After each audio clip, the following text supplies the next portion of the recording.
Welcome to 80s TV Ladies. I'm Sharon Johnson. And I'm Susan Lambert-Haddam.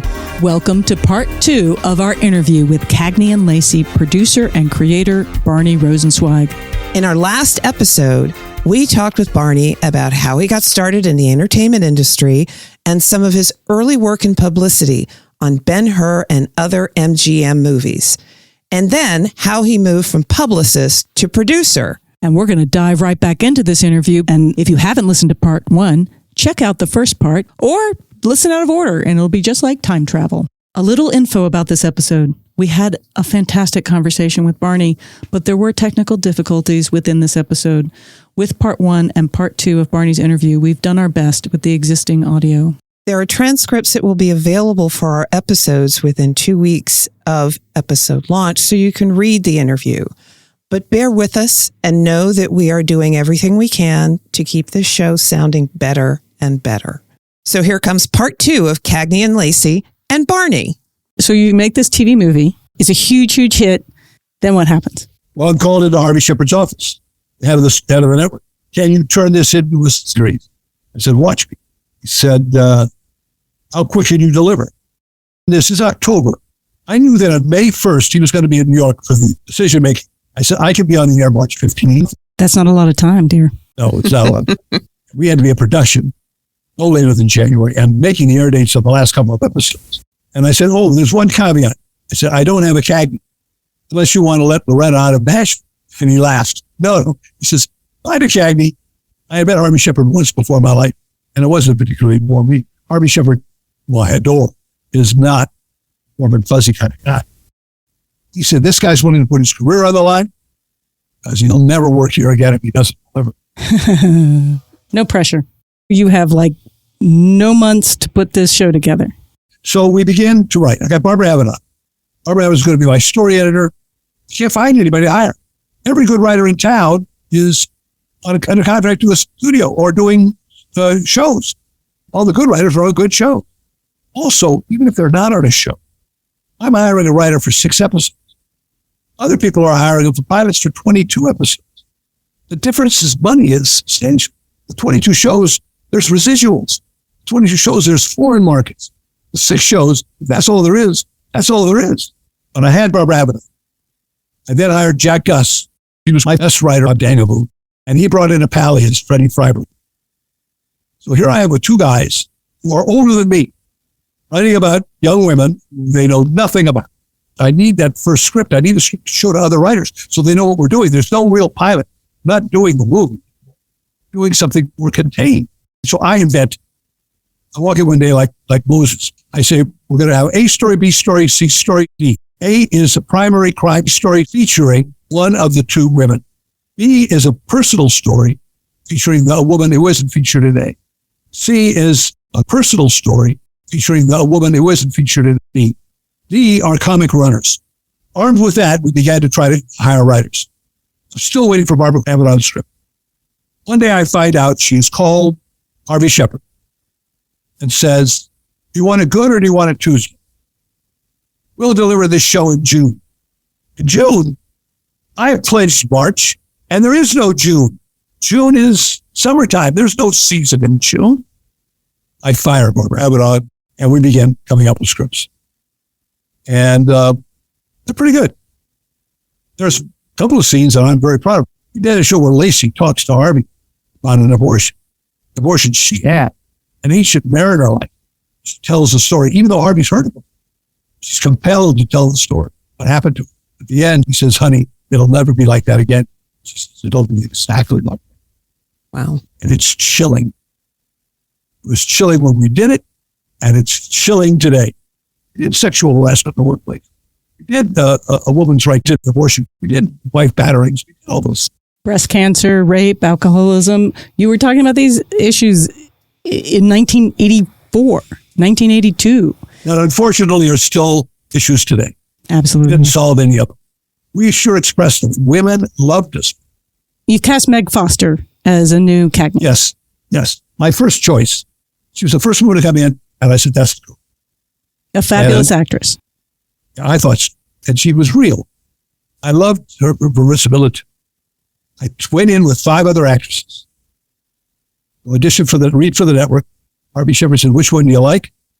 I said, Meg Foster. He says, okay, Meg Foster's it. I was, that was still good.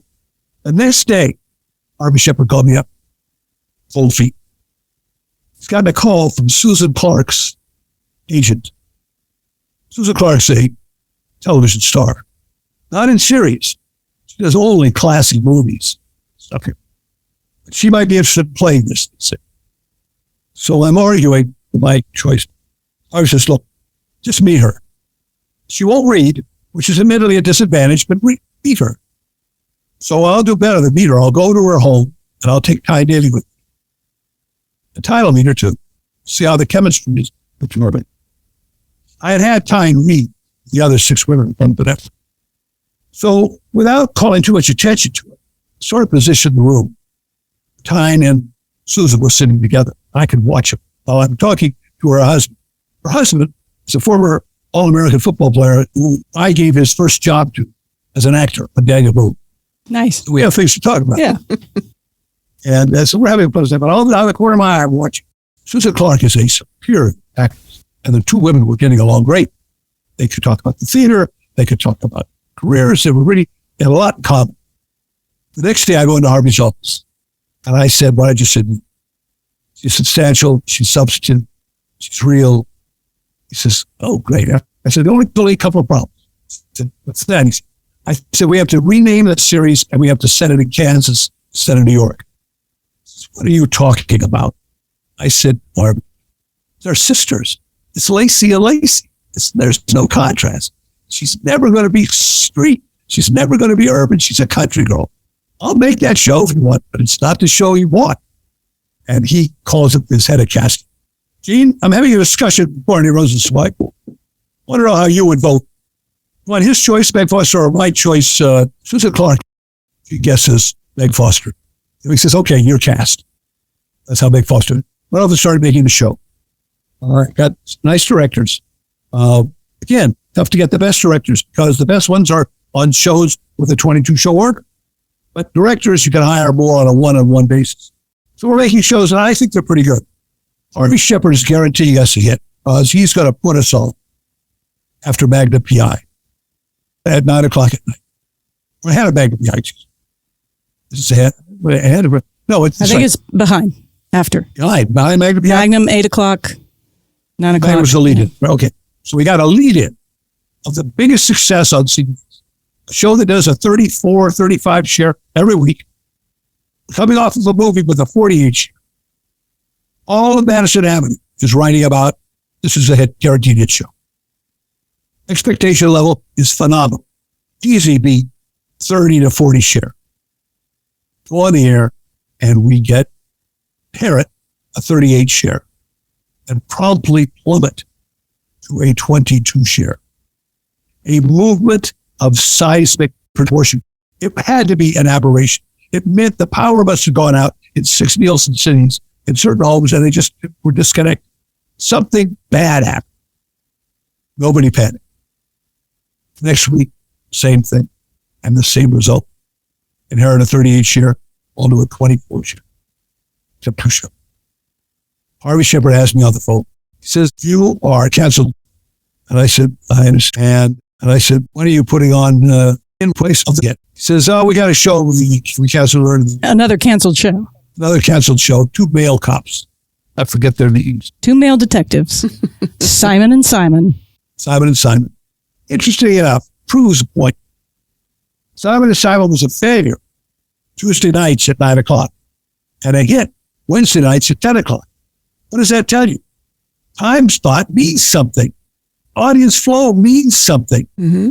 I call back Harvey Shepard. I said, Harvey, we made a mistake. This is not a show to follow Magna PI. This is not a show for teenagers. So it's a show for adult women. I think we've on it. I said, we are a 10 o'clock show. We should be on at 10 o'clock and not on after these Dale Cop shows. We're not lights and sirens. We're doing something else. He says, Barney, you're canceled. I said, Harvey, don't you guys have research? He says, what research? He goes, my wife works at ABC. I said, ABC has research. Don't you guys have research? It's a show for women and adult women. So I'm making this up. It's not true. I'm making it up. But it was true. It turns out to be true. Wasn't true at that time. But anyway, I said, look, give me 2 shows. Give me 2 shows, and I'll come out with a campaign. It says Cagney and Lacey are back to back. I'll send them all over the country. I'll spend $25,000 of my own money. She says, save your money. I said, Harvey. He says, why are we discussing this? I said, we're not discussing it. We're having an argument. I want something and you won't give it to me. He says, I'm not going to give you 2 shows. I said, okay, I'll take 1. I'm not giving you Sunday night. I said, I'll take Monday night. Do it to me during reruns. I can't hurt you. Do it when there's nobody watching. Okay, he says. Monday night, in the middle of a dead Nielsen week, no sweeps, no nothing going on, nobody cares. I get a 35 share. Harvey Shepard calls me in. You know, there are naysayers at this network who will say you did this against reruns. You did this during a dead period. I'm not going to say that. You took on a challenge and you pulled it off. Now, I'm going to go back to New York and propose that we have this on the fall schedule. He said, I need some stuff. I said, what do you need? He said, I said, you need a list of writers, directors? No. I trust you to make a good show. He said, this is not our old argument. I don't think the chemistry with the 2 women is working. Work with Loretta Switt, it doesn't work. They're too similar. They're too street. CBS in New York said they were too butch. Some executive in New York called them. Oh, wow. That was pleasant. Did you agree with him? No, I did. I said, look, I'll change your hair. I'll dye blonde. He says, Barney, I want it recast. So I agree. You take a 6-show order. The difference is between a 13-show order and a 6-show order is substantial. And, the cost of toilet paper gets amortized, divided by 6 instead of by 13. Toilet paper costs a lot more money per episode. Well, everything costs more money per episode. A show. Most expensive item on a budget is not the actor. It's not the director. It's the amortization account. That's the rent. It's the toilet paper. It's electricity. That's the cost of gasoline. The cost of doing business. That's the most expensive signal. You can divide that item by a higher number. Each episode becomes 2. So I agreed to the 6, and that's how we went. So you came back, but then they said you got 22 in your next season. So I agreed to 6, but he gave me an order on the fall for 13. A 13-show order for the fall, contingent upon the recasting of Meg Foster. I said, thank you. I said, I'll never tell you what's on the schedule. They got to announce that officially in a couple of days. I asked one question. I said, is House Calls on the schedule? And why were you interested in House Calls? House Calls starred an actress. The name of Sharon Bless. Well, I had offered the part twice before and had never accepted because she was never available. She was either in a series or in a contract to Universal. I knew Monique James, who was the head of talent at Universal there. We had talked on the phone many times. I'd never met her. We were chatting. I was talking about, it's too bad she's in House Calls. She said, well, it's true, but boy, when House Calls is over, she's no longer under contract. I'm leaving Universal with her. I'm going to become her manager, and she's going to be in it. So I knew that piece of information. I didn't think much of it, but I knew it. When I got the order, I asked about House Calls. She said, no, I can't talk anymore about it. I then called my mother, called my wife. She went back on the plane. The head of CBS in the West Coast was on the plane, sitting near her. And she said to her, what's going on? She says, Cagney and Lacey made the schedule. So I knew that. You should have asked me. You was going to tell her. So then I called Ronnie Meyer, who was then CAA and head of, he was the agent for Sharon Bless. And I said, Ronnie, I'm calling to inquire about the availability of Sharon Bless play the title role television series Cagney and Lacey, 13-show order for the fall-ons. He said, she's not available. She's doing House Calls. I said, you got bet me she's doing House Calls. That show has been canceled. That's a favorite moment for a producer, to have a piece of information that no one else has. Yeah. I knew for once in my life, I knew something Ronnie Meyer didn't know months before. At any rate, that began a long period of very, very serious, difficult, troubled, come to me, go from me, painful times. We finally got it done. And what an amazing show. 2 women Basically for another 6 seasons, so 125 episodes? 125 episodes. They call it 7 seasons because the way they futz around with it, but it was really 6 years. 6 years. It was really 5 seasons with Sharon, but 119 episodes with Sharon. Winning 14 Emmys. 5, plus the one with the, I'm going to put a couple of the women. No one ever won an award as actress, except Tiny and Sharon. When the show was over, actress was all over Hollywood. Like my time. In church. The star of a couple of stories. When Helen Mirren won the Emmy for Prime Suspect, she went on the stage, held her Emmy aloft, and her first words, "Thank you, Cagney and Lacey." When Sharon met her for the first time in a theater in New York, Mirren got down on her hands and knees. The star of Rizzoli and Isles. Thank you. The gal who played Rizzoli came up to Sharon and Musso and Franks, unannounced, said, "You paved the roads on which I walk." It was serious stuff. You did really good. Really good. Very proud of it. It made me well. Not so much financially, although it helped. It made me well emotionally.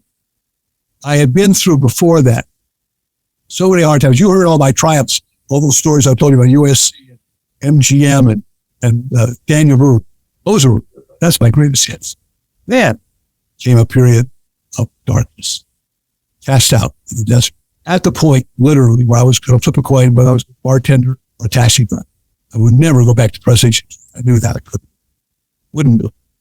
And my career was basically over. And I had been maligned. I cheated. I had been hurt badly. Still have some of the scar tissue. But I figure I'm even. And I worry about that because I know people who are smarter than I am, talented than I am, and worked every bit as hard as I did. Never had a Cagney and Lacey. I don't know what happens. I don't know how they sleep at night. It's a tough business. It was a brutal business. And it ain't for sissies. They tried to cancel you again, right? Oh, you managed to get that. Yeah, sure. You were always on the chopping block for some reason. No, we never were. Nobody ever said you're a hit, until the very end. We went on the air. We did 13 episodes. They were good. Army Shepherd loved them. We did well. We were good counter programming to football. We did fine. Army Shepherd took me to lunch and said, "Barney, keep this up. Get anything above a 26 share, golden for the next year." 26 share seemed doable. We were getting 28s, 30s. Football went off the air, and in its place, ABC came on with Anne Margaret giving away her children from her deathbed. Oh. The Thornbirds. Heavy duty stuff. Big pictures. The audience for Cagney and Lacey was not only adult women. They were upperly mobile, intelligent, college-educated, free thinkers. They figured it out. You can watch Cagney and Lacey in reruns during the summer. I want to see the Thornbirds tonight. And our ratings plummeted. And we were cast. Not abruptly like we were before. Army Shepherd called me up very nicely. "Barney, this is the most painful phone call I've ever had to make. I love the show. No, I love the show. And you did a great job." He was very sincere. He said he didn't think the show could be made any better than I made it. And to please know how grateful he was. But that it was business and he had to guess. I took it well. I thought. I went to see Dick Rosenblum, tell him, called my mother. I called Ty Daly, called my wife. Couldn't reach Sharon. It's on location in a movie with Orleans. I went back to the hotel and somebody came up to me and said, "I hear you got cast." Sorry to hear. Oh my God. Other people knew. I thought I was so painful. I had to distract myself. I went to the theater. I went to see 9, which is the musical version of Fellini's 8.5, story about a tortured filmmaker. Why I picked that show, I do not know. I couldn't stand it. I sat there. By the way, it's a wonderful show. I found out later when I saw the movie. But that night, forget about it. I walked out of the theater, sick, went to Frankie and Johnny's, went upstairs to the bar and started hitting the martinis. And finally, on the payphone with the bar, got a hold of Sharon Glass. And the two of us got drunk over the phone together as we commiserated. And when I came back to LA, my assistant brought in a box, small thing, 15, 20, maybe 24 letters. Not even 24 letters. And they were interesting because they weren't written in crayon. Not saying I kissed my pillow every night, please send me your picture. These were good stationery, well written, many of them typed letters, thanking me for the show, saying how excited they were to have the show on the air, how wonderful it was, what it meant to them. It was clearly letters that had been written and sent before the cancellation. So I took the time and I wrote each of these people individual. And I thanked them for their support, and I thanked them for their good wishes. But unfortunately, not in my control. The show weren't enough of them. And I sent these letters off. And shortly thereafter, within a day, maybe two, a guy came in from CBS with a large box, maybe 2 boxes, I forget that, large box, over 1,000. I reached in, arbitrarily picked up a couple. These two, good stationery, typewritten, intelligent people, no Crayola. But these people were pissed off because the show had been canceled. It had written to CBS. CBS's policy is send it to the producer. So I got it. So what am I going to do? I can't write all of these letters. I'm going to spend the rest of my life writing letters. So I composed a form letter, thanking them for their support, tried our best, took a good shot. Please keep watching television, keep demanding good stuff. It will happen. And then I got a mischievous moment, which I do every now and then. Gotta be careful when I'm writing, because I start getting clever, cute. I can't help myself. And I sent something to the effect. If you're still upset with all this after reading my letter, and I apologize for being a form letter, explaining so many of it.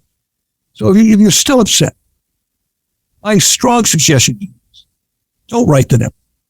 They don't read their mail. Write to the New York Times. Write to the Los Angeles Times. Write to your local newspaper. The theory being, they may not read their mail, but you do read the newspaper. And off they went. Orion would not give me the money. Well, Philboys has now become Orion, but it would not give me the money. Stamps. We had 40 or 50 stamps in the house. I bought the rest of the stamps. It was hundreds of dollars. It was a lot of.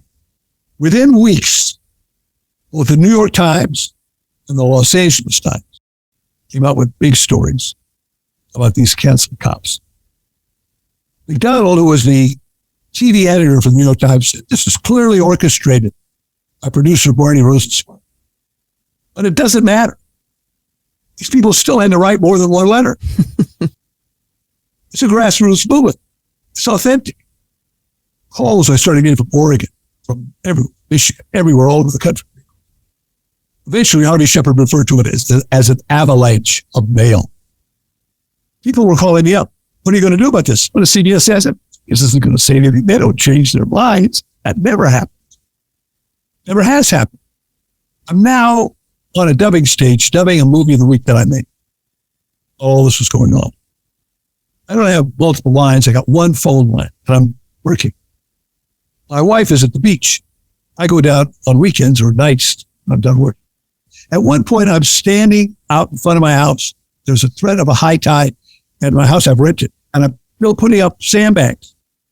And a reporter comes along, USA Today, sees me doing this. I look pretty careful. I got a cigar in my mouth and a Panama hat on, and I'm putting it. And I say, we could survive anything but a direct hit.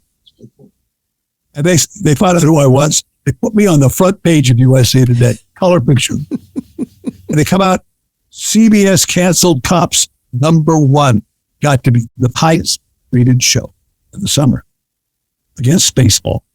Against with proper counter programming.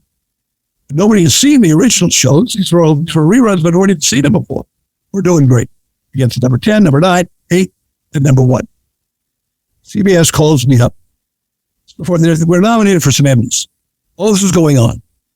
And I go in to pitch Harvey something. And I decide I got nothing to pitch. What am I going to say? They're never going to buy the show again. I'll save my ammunition for another day. I'll just go in and say, hello, I want to thank you for experience, and happy Rosh Hashanah, almost Jewish holidays. And he says, it's pretty crazy what's happening, isn't it? It's avalanche of bail. I said, yeah. Says, what do you think the chances are of bringing it back? I said, Harvey, you're asking me. He said, no, can you put it back together? Harvey's boss calls me and says, I have this vision. You're going to win the Emmy. And when you get up there to win the Emmy, hold the Emmy aloft and you announce the comeback on CBS. I said, but it's all very well and good. I appreciate the sentiment. I hope I win the Emmy. But let me tell you, it ain't going to get done that fast. I have fired everybody. Sets have been dismantled. I have no contract with Cheryl Lester Titanium. You think they're going to be difficult to negotiate with? It's going to take a while. It'll get done, but it's going to take a while. And sure enough, it did take a long while. And they, women, what Ryan, in its typical clumsy, unsophisticated fashion, shot their bolt the first offer. When the women countered, they had nothing left to give. Ultimately, came together and made the show. Then we made it for 13 episodes and did well. But always in increments, 7 shows, 13 shows. No one ever said, 22, go with God, have a good time, knock yourself out. Until the last 2 years. By the last 2 years, I could do anything I wanted. It was a very, very happy period. Very happy. Complicated by my personal issues, personal problems. Because with success always comes something, there's always some problem. I had an affair with my leading lady. It's probably one of the dumbest things anybody could ever do, especially in a 2-woman show. And I was married. And married to not only a very powerful woman in business, but a very popular woman. And my one-time partner in business. Complicated. So that kind of sullied or colored the last years, but otherwise it was absolute heaven. Absolute heaven. Okay, so we're going to take a little break and come back and a few more questions. I'm so excited, but we are going to take a little break. We'll be right back.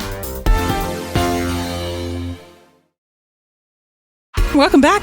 We're going to dive right back into this interview because we still have so much to talk about. There you go. Anyway, we finished the show and went out winners. And I'm 31 years later, I'm still married to my star and very happily so. And life goes on. What an incredible journey. Fantastic. It was that, yeah. We never got a chance to talk about Rosie O'Neill. I noticed in the pilot episode of Rosie O'Neill, I just want to point out that the pilot episode of Rosie O'Neill is about a young, homeless woman that's like 18 or 17 or 18.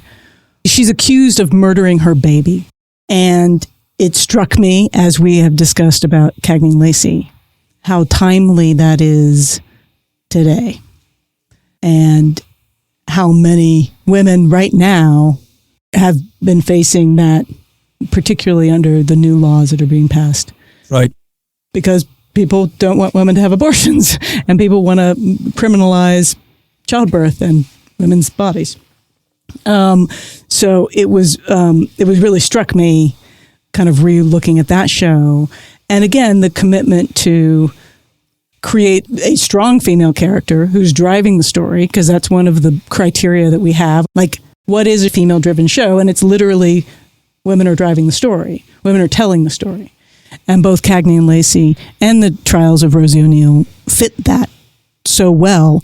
And I was also struck in both shows how often you have scenes that are all women, and it's so shocking. Like, not just Cagney and Lacey, obviously talking to themselves and each other in the locker room or on the case, but literally the judge and the client and the lawyer and the accused. Yeah, and that was a policy. That was so shocking. It's shocking now. You don't see that. We had a policy that all the writers were aware of it. That people of power, wherever possible, be played by women. But when we did the cancer episode, and I said, no, I want a man to play the role. This is important information we're giving to women about their options as to mastectomy or lumpectomy or what to do. I want her to have a schlumpy looking guy who can say, yeah, my doctor's like that, or even better looking than that doctor, so that we'll encourage women. We're not discouraged women seeing their position. So, we were very aware all the time. I did not write the scripts. I wrote a couple of them, but that wasn't my job. My job was to hone them, to make sure we were on message. Quality control, not just quality control of production. It wasn't that I always made the right decisions. I didn't have to make the right decisions. I had a crew of 125 people who were committed to make whatever decision I made work. So if I say we go that way, shorter that way, somebody might point it out to me, but if I keep saying we're going that way, we're going to go that way and they'll make it work and it'll look good. What I did, my particular contribution, was on each scene, each piece of material, make sure we were on message. The example I used to like to tell, I was in New York for some promotion, on the phone in my hotel room, talking to the writing staff. And I'm looking for something to write on, give them a note. And I pulled out a piece out of the drawer, and there's a printed out laundry list for the hotel. And I start to use that. I'm use the back of that. And I look at it and say, hey, listen to this. You know, something that costs 89 cents to have a man's shirt pressed, and it's $2.40 for a woman. What the hell's that about? I was reading enough literature. I was paying enough attention. I was in feminist circles. I would go to New York, and Loretta and I would date, not sexually. I would escort her somewhere. Maybe she'd introduce me to, I was in Washington, D.C. She was taking me around to the Senate, introducing me to people. We weren't friends. We were business associates.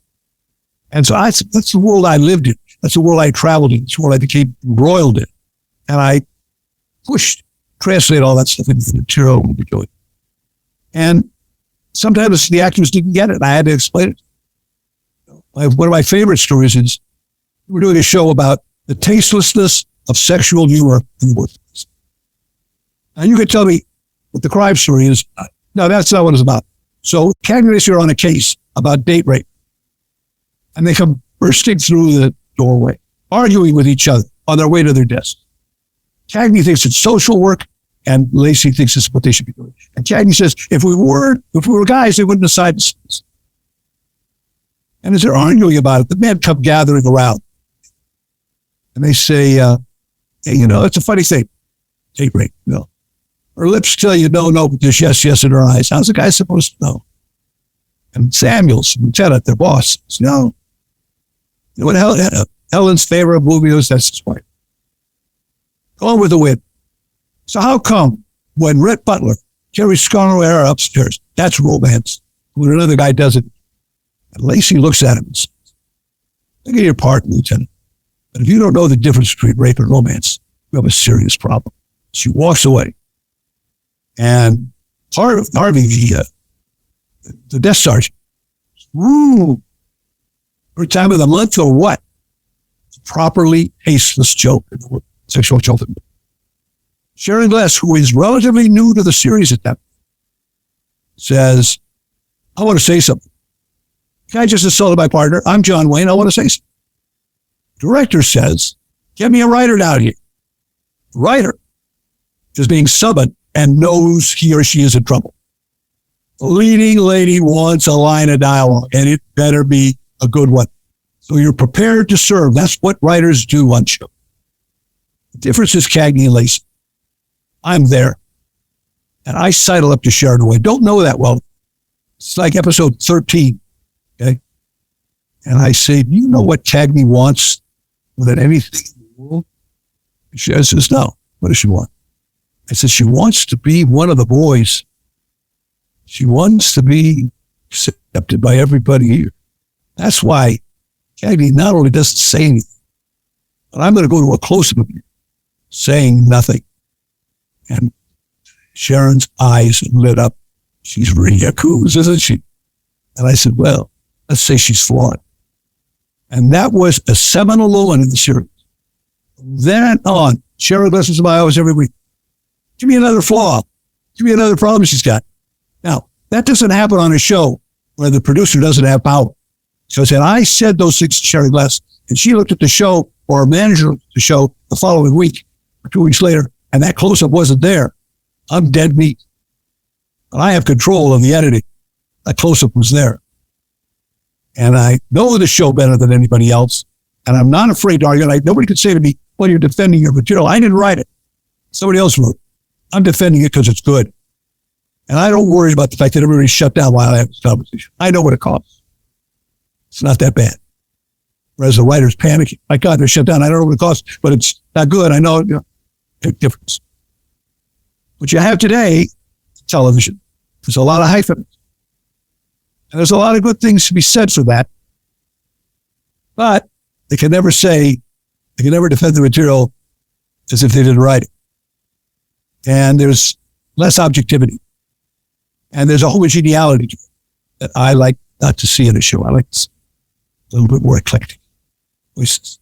I want to hear that writer who's had a terrible experience in his life that only he knows about or she knows about. And they come in and they tell me that story. And I say, let's make that a Cagneys. That's powerful. Yeah, it's not a freelance game anymore at all. Yeah. I can tell you that total freedom is not all it's cracked up. I had a show on Cagneys. We did an episode about the abortion clinic being bombed. And interesting complications. Lacey was visibly pregnant herself, was pro-abortion. Cagney, pro-abortion, but Catholic. And her father's giving a bad time. Says, there's a lot of Irish up top. Their bosses are Irish at the cops. Better watch what you say about this stuff. And he says, if I talk for someone who wanted to be a nun, some good stuff like that. I get 3 pages in single space level from broadcast standards. Gilbert Steele, I called him stainless steel. All these thou shalt nots. And you can't have both Cagney and Lacey be pro-abortion. Stainless, gather your forces. Bring me every executive you have in this field that you want to bring. I'm coming in, and as soon as you can put them together, and we're going to have one meeting on this subject and one meeting old. I will tell you right now, neither Cagney or Lacey will ever be anything but pro-choice. They are not going to defy 70% of women in America. Now, that's all making me their own. Let me tell you the bad parts. I walked into the meeting. The head of broadcasting, Gilbert Steele's boss by 3 degrees, was there. Walked up to me with a cup of coffee, handed it to me and said, Barney, understand something. You are among fans. Tell me when it's non-negotiable for you. The air went out of my balloon. I was steeled for a fight. And there was a fight. Out of that kind of friction, out of that kind of confrontation, often comes very, very good stuff. And in this case, it didn't happen. And that episode is one of our weakest episodes. It has nice stuff in it, all the things I told you about, the highlights. But it's not strong enough. It's not good enough. Not powerful. And that's my fault. And because I didn't have to beat anybody up. You like the fight. We've learned the last year or two, if anything, that's what the show suffered from. Said I was punching my way out of paper bags. It was harder to make really exciting shows. Yeah. And Rosie was a bit like, I had carte blanche on Rosie. So it lacks, I think it lacks a little bit of that chemical fiery thing, but it's a good show. I think I mentioned you before we went on the air. I've been trying for 25 years to get Rosie back on DVD or on cable. It's now on Amazon and it's out on DVD finally. So I'm watching it on Amazon. Sharon Bless, my wife, never, ever, ever watches herself. I got her to watch the 2-parter about alcoholism because we had a screening and she had to attend it. To my knowledge, the only 2 episodes of Cagneys she ever saw. Does not watch her own work. And I'm running the show all by myself in the living room. And she hears this voice. She recognizes. And she comes tiptoeing in and sticking her head around and she looked at me and says, well, I was really thin. And comes in and sits down, watches all 16 episodes of the first season. I tell you once. And we can both tell you it's a good show. I commend it to your viewers.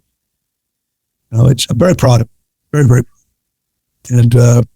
And listen, the reality is I'm proud of most. The other times I did some favors that I should never have done. I should never be a team player.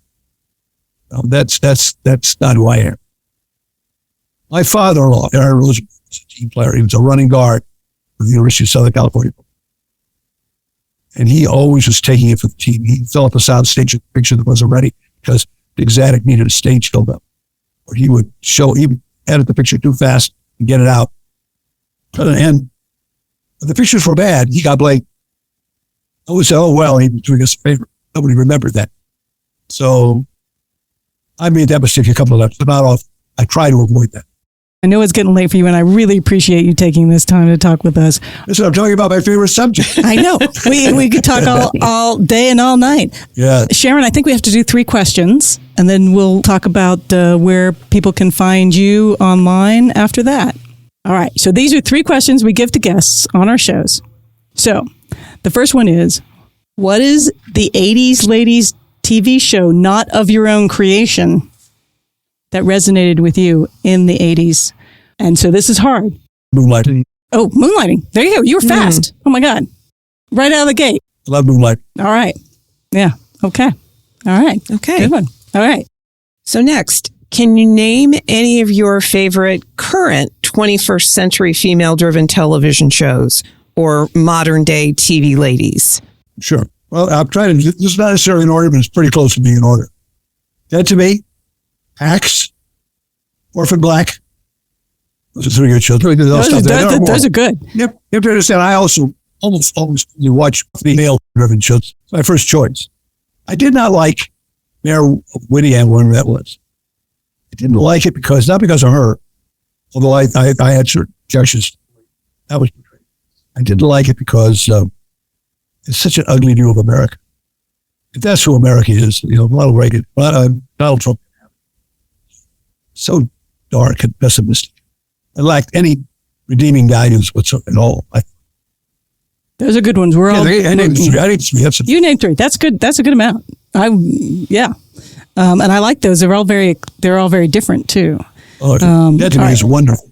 Yeah. I mean, that gal, Applegate or something, is that her name? Christina Applegate? Yeah. Mm-hmm. Oh my goodness. I love her. What a performance. And G's smart.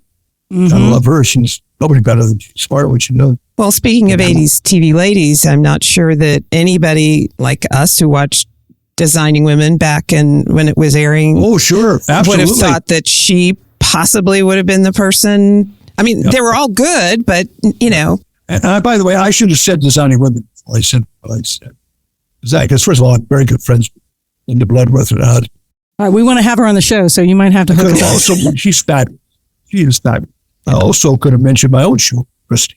You said I couldn't mention my own show. I said you can't mention your own shows. Yeah. All right, okay.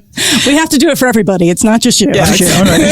What's the next question? Last but not least, what's the most action hero or television kind of moment that you've had in your life? I mean, you've had so many incredible moments, and actually maybe this is sort of redundant because I can think of a couple of things, especially things related back to your days at USC that I guess might qualify, but is there something that kind of is at the top of your list of something that seems like looking back on it is right out of an action movie or action TV show or even a drama, like oh my God, this is a scripted moment.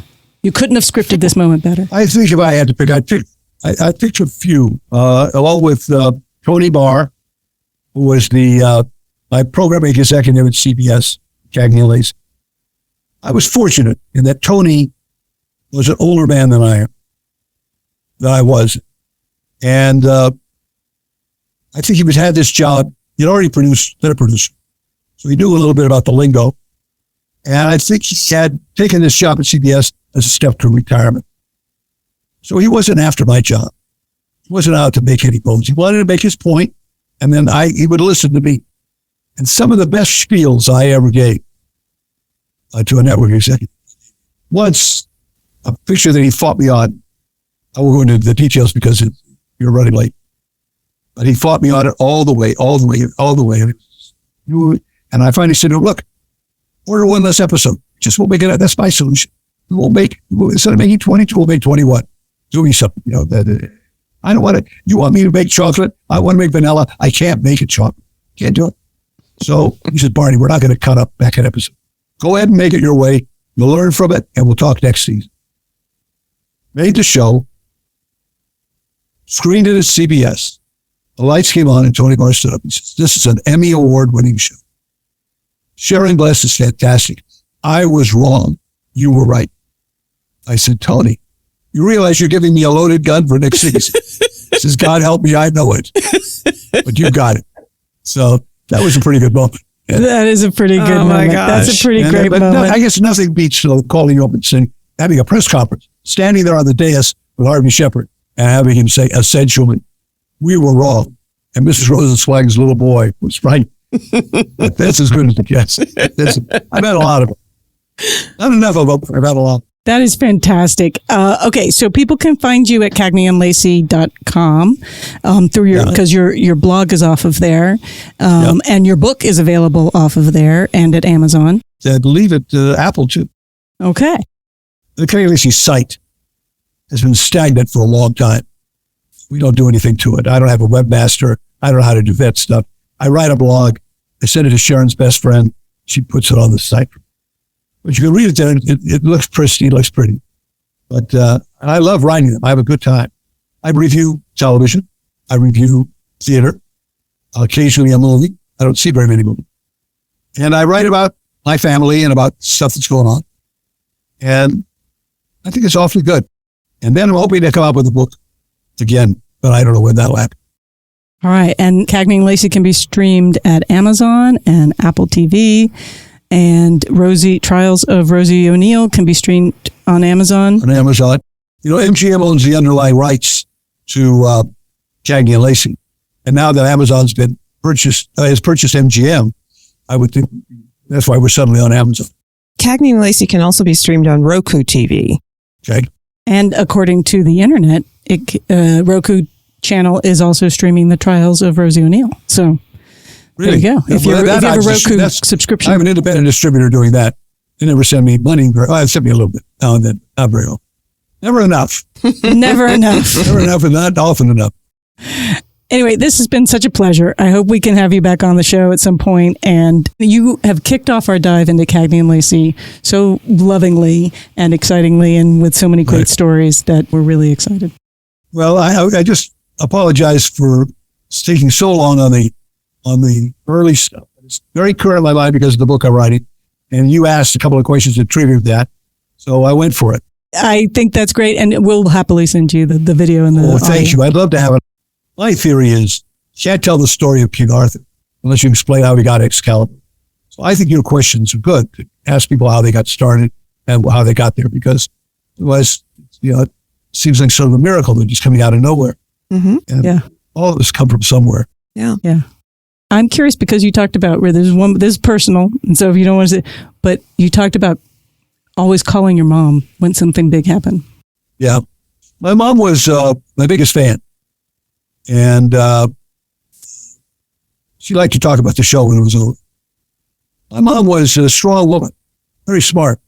She was much smarter than my dad, much smarter than me. She had a fabulous vocabulary she didn't use. She could do the New York Times crossword puzzle in ink in minutes, but she didn't use it in her vocabulary. For this game she liked to play. She never got to go to college. She was self-educated. She took care of a very, very psychologically damaged mother who was in and out of institutions all of my mother's life, electrical shock therapy. I think my mother, by design, willed herself not to go crazy. She white-knuckled the whole thing. She knew she had to preserve her sanity, and that was her primary goal. And she was had troubles, but never anything that impacted me. Except here's a relationship. This is why I called her. My mother didn't, I think I told you, my mother didn't go out. She didn't go anywhere. I'm the leading actor of the school play. I'm the head cheerleader in high school. I'm the MC of the variety show. My mother never saw this. So when the evening was over, I would come home and perform the whole evening over again for my mother. So she got to see the show. That's marvelous. So that was sort of our relationship. Yeah.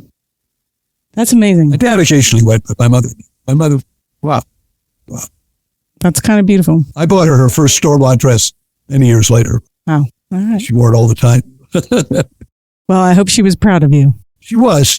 My mom was, I was her favorite. And I was also the oldest, first grandson. I was the first boy. A privileged life in that sense.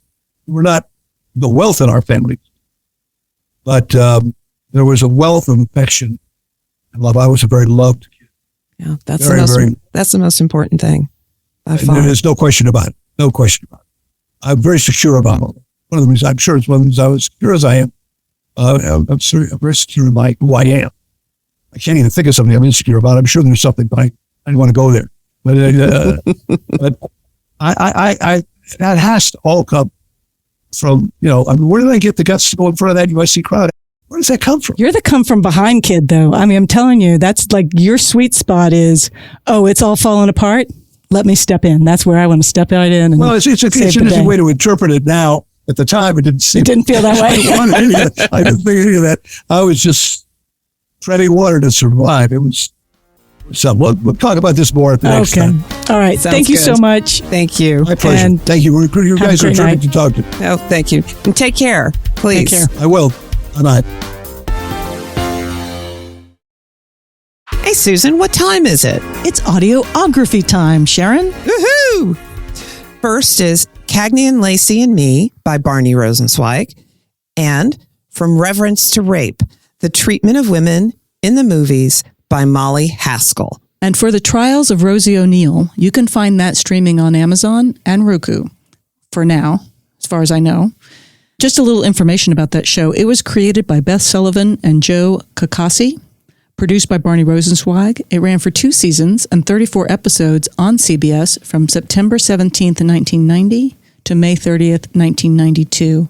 It starred Sharon Gless, Dorian Harewood, Ron Rifkin, who I love, George Ann Johnson, Lisa Riefel, and Robert Wagner.